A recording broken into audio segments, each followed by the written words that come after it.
Olá, querido amigo, querida amiga, mais uma vez aqui estamos para dar continuidade aos nossos estudos sobre o novo Código de Processo Civil.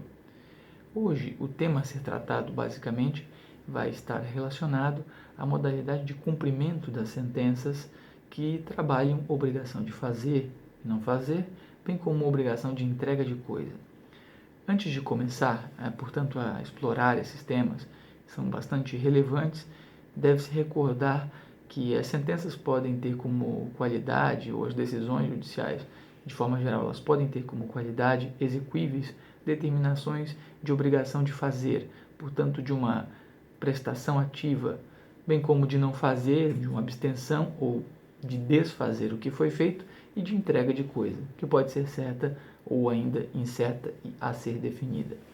Pois bem, vamos começar primeiro com a obrigação de fazer e de não fazer, para melhor compreender como o código assim estrutura.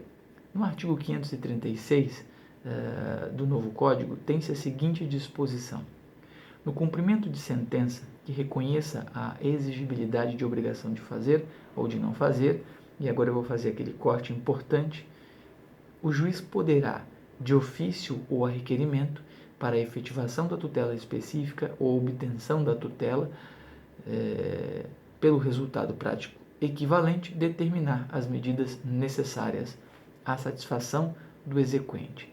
Vamos por partes. Então, o juiz ele pode, a requerimento da parte ou de ofício, determinar medidas típicas e próprias para que se possa buscar fazer-se, implementar-se a ordem de fazer ou de não fazer. Isso aqui está bastante evidenciado, e aqui a noção de pensar em mecanismos que busquem compelir o executado a cumprir a obrigação de fazer e não fazer, por exemplo. E não é à toa que se pode pensar aqui, inclusive em multa fixada de forma não só fixa, bem como de forma periódica ou ainda até de forma progressiva. Fixa em determinação de multa já estabelecida e determinada. Periódica por períodos que podem ser dias, horas ou um período efetivamente, e progressiva que vá no tempo evoluindo, fazendo com que haja sim uma melhor e uma maior busca de efetividade da decisão que mandava fazer ou não fazer. Esta multa tem natureza evidentemente coercitiva, e disso não temos como duvidar. Para complementar essa disposição, o parágrafo 1º traz algo bastante importante, que é basicamente mostrar como o juiz pode pretender tornar efetiva esta ordem para fazer ou não fazer. Vamos ver. Para atender o disposto no caput, que é o que nós acabamos de ver em relação à estrutura de como o juiz pode pretender fazer cumprir, o juiz poderá determinar, entre outras medidas, a imposição de multa, isso já havíamos comentado, a busca e apreensão, a remoção de pessoas e coisas, o desfazimento de obras e o impedimento de atividade nociva. E aí complementa o dispositivo abrindo uma margem importante, podendo, caso necessário, requisitar o auxílio de força policial. Então veja, aqui nós temos inicialmente um rol de situações que autorizam o juiz a eleger uma dessas medidas para buscar o cumprimento da obrigação de fazer ou não fazer. E veja que ele pode, inclusive, utilizar a força policial, caso necessário, para fazer-se cumprir. A dúvida que poderia surgir aqui é: esse rol que está trabalhado no parágrafo 1º é um rol taxativo, exemplificativo? Como podemos ver isso? E o próprio STJ já havia, tempos atrás, ainda na época do Velho Código, mostrado que em situações como estas, de obrigação de fazer e não fazer, o rol de medidas não é taxativo. Ele pode, inclusive, portanto, ser ampliado pelo juiz para conceder uma medida específica que vise efetivamente a satisfatividade aqui e vise a satisfação. Não é diferente o entendimento no STJ, na segunda turma. Cito a título de exemplo o recurso especial 847.975 do Rio Grande do Sul, que foi, à época, relatado pelo ministro Castro Meira em meados de 2006. Então, veja, Essa é uma primeira demonstração de que esse rol ele pode ser, inclusive, não só exemplificativo, mas como ampliativo, né? Outro ponto importante, agora falando da multa, que é uma das situações que pode ser fixada para forçar o cumprimento da obrigação de fazer e não fazer, o que nós precisamos dizer aqui é que esta multa ela precisa ser observada e precisa ser noticiada à parte envolvida, para que a parte envolvida então possa cumprir o fazer ou não fazer. Veja que é imprescindível, portanto, a intimação pessoal da parte. Não basta efetivamente a intimação do seu advogado para considerar-se intimada a parte para cumprir o fazer ou não fazer. Por quê? Porque há a pena de multa, uma pena grave, uma situação de efetiva gravidade. E sem a intimação pessoal, efetivamente a multa coercitiva não vincularia ao próprio sujeito, não vincularia a parte do cumprimento da ordem. Ou seja, o que nos compete dizer aqui é que, desta leitura, devemos entender que, para que seja devida multa, eu preciso intimar pessoalmente o executado para que ele cumpra o fazer ou não fazer. Não o fazendo de forma pessoal, a multa efetivamente não deve incidir. E não é outra a orientação do STJ. A terceira turma decidiu, sob relatoria do ministro Ari Pagendler, em 2007, por meio do recurso especial 629.346 do Distrito Federal, exatamente este contexto. Sem falar da já conhecida súmula 410 do STJ, que positiva o seguinte: a prévia intimação pessoal do devedor constitui condição necessária para a cobrança de multa pelo descumprimento de obrigação de fazer ou de não fazer. Isto é destacado e relevante, para que não se pense que o advogado pode receber a intimação pessoal, se é efetivamente uma intimação pessoal, para que o próprio sujeito executado cumpra o fazer ou não fazer. Até porque o cumprimento do fazer ou não fazer não depende do advogado, depende pessoalmente do executado. Mas não é só, ainda há mais. Eu gostaria de trabalhar com os amigos ainda a questão da responsabilidade do executado, que descumpre a ordem judicial. Como é que funciona essa responsabilidade? Claro que há uma estrutura muito própria.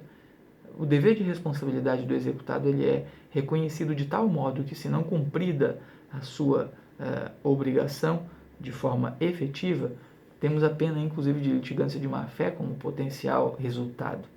Vejamos o parágrafo 3º do mesmo dispositivo.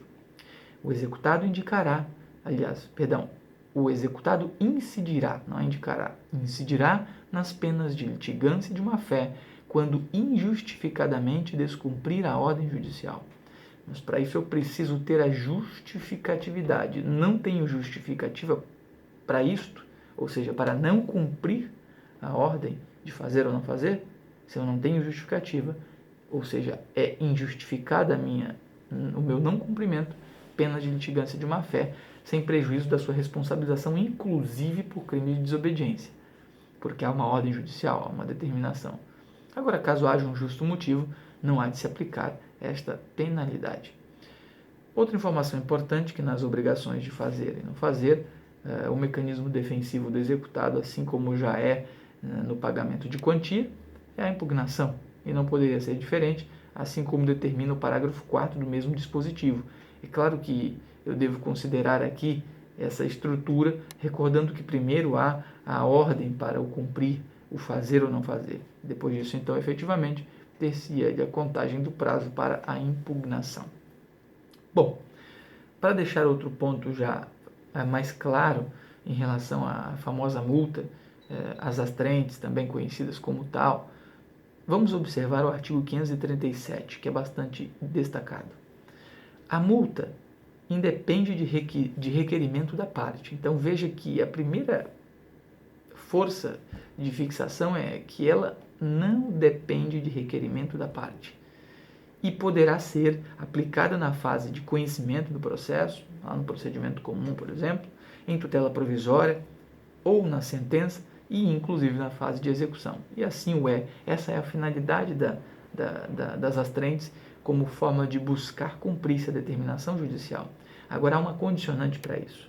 Veja que o próprio dispositivo menciona, desde que seja suficiente e compatível com a obrigação que se determine, um prazo razoável para cumprimento do preceito. A ideia aqui é que haja uma razoabilidade para que o sujeito, em tempo mínimo, possa cumprir a determinação judicial e então, em não cumprindo, efetivamente possa se aplicar às astrentes. Outro aspecto que é preocupante, e isso deve ser trazido aqui também, é o que nós vamos ver no parágrafo 1º do mesmo dispositivo. Eu já falei um pouco sobre anteriormente, mas ainda assim vamos comentar, que são as situações de modificação da multa pelo juiz. O juiz pode modificar a multa? Sim, pode, em algumas situações. Vamos lá. Parágrafo 1º diz o seguinte, do 537. O juiz poderá, de ofício ou a requerimento, modificar o valor ou a periodicidade da multa vencida ou excluí-la, caso verifique que, vamos por partes para entender as situações de exclusão. Antes disso, o juiz pode majorar a multa? O juiz pode minorar a multa? Pode. Agora veja que essa eficácia de majoração do valor da multa ou majoração do período, ou minoração do período, ou cassação do período da multa fixada, deve se dar desde a decisão, ou seja, com eficácia ex nunc e não ex tunc, porque haveria um grande prejuízo já na multa pré-estabelecida. E essa não é a ideologia que se pode ter da decisão judicial proferida em tal situação. Mas veja que também há situações não só de modificação do valor, como do período, mas de exclusão da própria multa que foi anteriormente deferida. E isso se dará em que situações? A primeira delas, se tornou insuficiente e excessiva a multa. A ideia não é, de forma nenhuma, levar o executado à falência em decorrência de uma multa. Não é essa a ideia é fazer-se cumprir, né? Então, esse é um ponto importante. E o outro, no inciso 2º, se o obrigado demonstrou o cumprimento parcial, superveniente da obrigação, ou a justa causa para descumpri-la, uma razão que lhe impedia de cumprir. Nessas situações, então, portanto, se pode suscitar que se exclua, inclusive, a fixação da multa. Por fim, os últimos aspectos já dos pontos centrais dessa nossa conversa de hoje, vem em relação à estrutura do valor da multa. O valor da multa será devido ao exequente, ponto. É isso que determina o parágrafo 2º e não há dúvida quanto a isso. Agora também deve ser dito que a decisão que fixa a multa ela é passível de cumprimento provisório. Portanto, tem um valor estipulado e tem uma determinação nas astrentes? Sim. Eu posso executar isto? Sim, unicamente de forma provisória. Portanto, preciso ter trânsito em julgado da decisão que determina essa aplicação da multa. Portanto, não se pode esquecer dessa característica. Outro elemento importante para encerrar está no parágrafo 4º, que basicamente trabalha o momento em que a multa ela será devida. Portanto, a multa ela será devida desde o dia em que se configurar o descumprimento. Esse é o marco, né? Descumprimento da decisão. E ela persiste até o seu cumprimento. Então, comecei a descumprir determinada obrigação de fazer e não fazer ontem. Pois bem, desde ontem, se já havia a informação efetiva da fixação da multa, a multa, portanto, é devida desde ontem e será, portanto, devida até que eu cumpra. Digamos que eu cumpra depois de 2 dias, portanto, esse é o período que tenho para exigência efetiva da multa. Por fim, agora falando da obrigação de entrega de coisa. Como funciona a execução da obrigação da entrega de coisa? Ela tem algumas rápidas determinações próprias e depois uma ordem de subsidiariedade aplicável. Veja o que diz o artigo 538. Não cumprida a obrigação de entregar coisa no prazo estabelecido na sentença, será expedido um mandado de busca e apreensão ou de emissão na posse em favor do credor, conforme se tratar de coisa móvel ou imóvel. A ideia aqui, novamente, é efetivar, é fazer com que se entregue a coisa ou se emita na posse o sujeito. Claro que, no caso de entrega da coisa, por vezes existem benfeitorias, dependendo do tipo de coisa que vai ser entregue. E caso haja esse fenômeno de benfeitorias comprovadas ali na coisa que está sendo entregue, desde que eu alegue isso na fase de conhecimento em contestação, se eu estou sendo o sujeito que está entregando a coisa, portanto, eu posso atribuir, sempre que possível, aqui um respectivo valor a essa benfeitoria. Claro que isso deve ser efetivamente avaliado. Por fim, o direito de retenção, bastante importante, também está no parágrafo 2º e dá a possibilidade de garantir ao sujeito o direito de reter a coisa. Fora isso, meus amigos, do mais, conforme o parágrafo 3º, tudo aquilo que se aplica à obrigação de fazer e não fazer, que não seja contrária à estrutura que está aqui em relação à execução de obrigação de entrega de coisa, resta plenamente aplicável. Deixo aqui um abraço do professor Renan Tamay, bons estudos e até breve.